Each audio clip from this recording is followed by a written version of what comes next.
iyayen manzo Allah ka girmama su,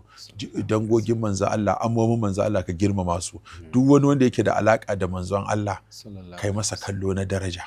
kai masa kalmo na mutunci, kai masa kallo na kimantawa. Manzo Allah sallallahu alaihi wasallam ce iyalan gidansa suna da haƙƙi a kanmu,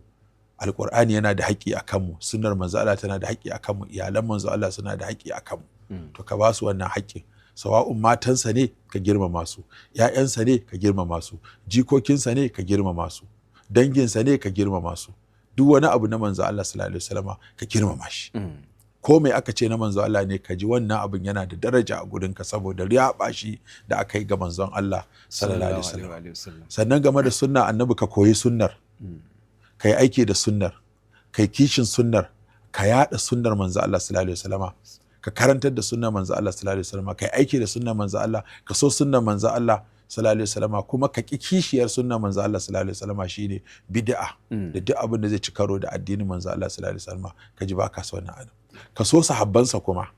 saboda sahabban manzon Allah ne,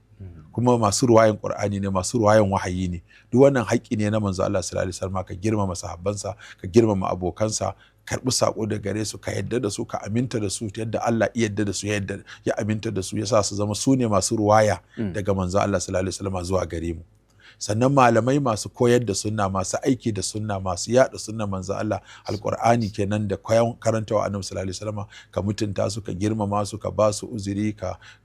musu addu'a, ka musu fatan alheri, ka musu gyara da hikima da sauran abubuwa irin waɗannan.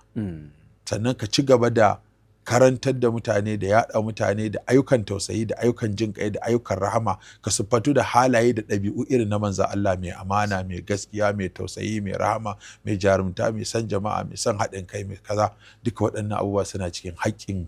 da manzo Allah sallallahu alaihi wasallam yake da shi a kanmu musulmi.